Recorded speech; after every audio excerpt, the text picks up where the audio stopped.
YouTuber Malti Chauhan और विष्णु राज के बारे में मैं कहानी बताने जा रहा हूँ। इस गाने के माध्यम से आप सब सुनिए और विचार करिए दोस्तों। बिगड़ता समाज भैया सुन लो सभे ध्यान लगाए, मालती चौहान की है ये कहानी। सुन लो सभे ध्यान लगाए, मालती चौहान की है ये कहानी।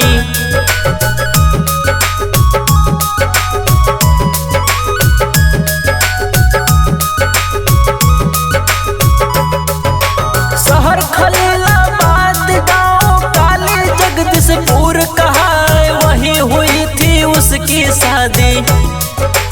पति का नाम विष्णु बतलाए, इन्हीं से उसकी हुई थी शादी।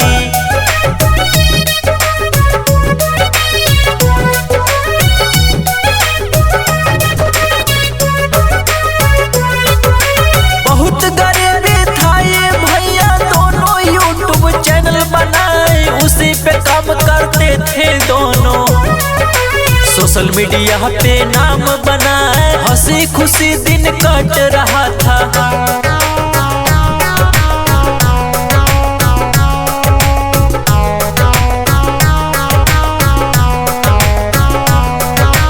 कुछ समय के बाद भैया घर में खुशहाली आ जाए, मालती के पुत्र प्राप्ति हुई। हंसी खुशी सब झूमता जाए, पुत्र का नाम युवराज रखाया।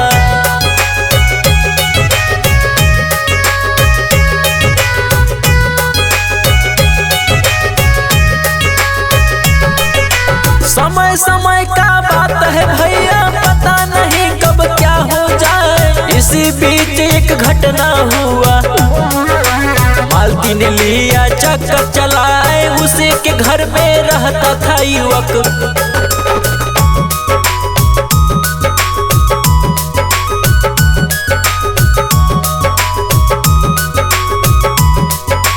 उसी के घर रहता था युवक, नाम अर्जुन वर्मा बतलाए। मुँह बोला भाई मानती थी, उसी से लिया शादी रचाए, विष्णु राज नहीं करवाया।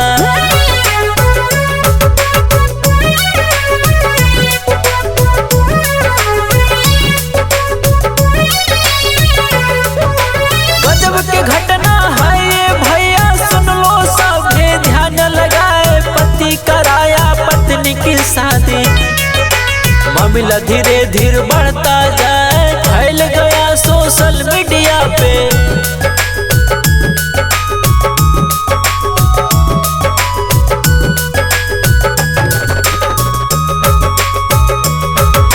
हंसे खुशी से मालती कुछ दिन दूसरे पति से दिन बिताए, वहाँ भी खटपट शुरू हो गया। फिर मालती को समझ में आए, लगता है शादी करके फंस गई।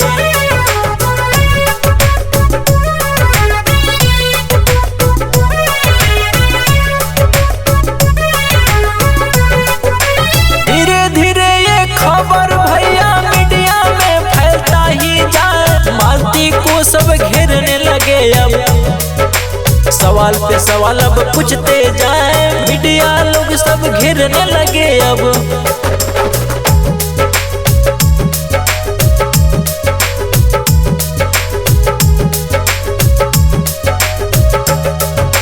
इधर विष्णु राज भी अपना यूट्यूब पे दुखड़ा सुनाए, बेटा हमको वापस चाहिए। विष्णु का दर्द छलकता जाए, बेटा से हमको मिला दो भैया।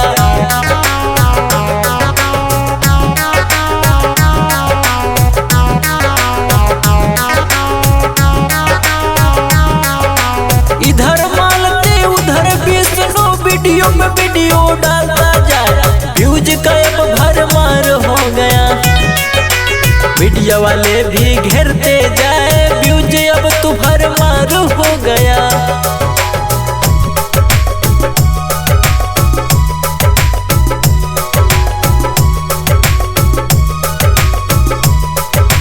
इधर मालती सुनो ये भैया, शादी को गलत ठहराया, बोली की शूटिंग था ये दोस्तों।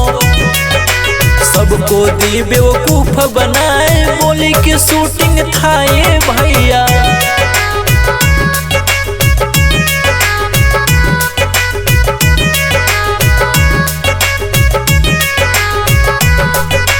मालती ने फिर हाथ जोड़कर जनता के ये सामने आए, बोले कि हमसे गलती हो गई, आप लोग हमको माफ कर दो, हमसे बहुत बड़ी गलती हो गई।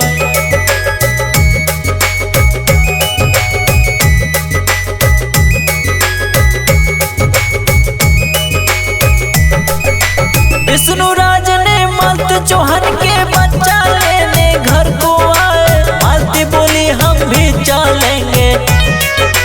फिर विवाद हो गया शुरू, विष्णु ने तहसील ले गया।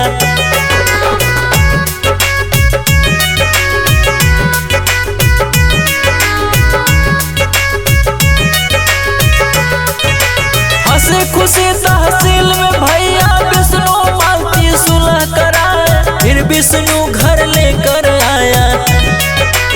एक दिन बीता, 2 दिन बीता, बहुत बड़ा फिर घटना हो गया।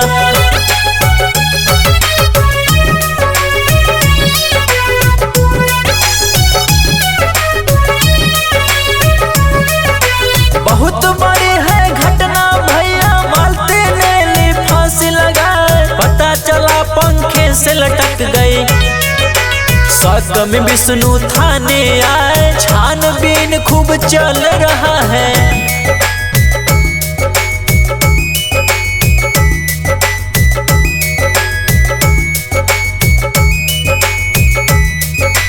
धन दौलत का मोल न भैया, अच्छे से जिंदगी लो बीता, काम करो सब अच्छा अच्छा, यही में सबका है भला।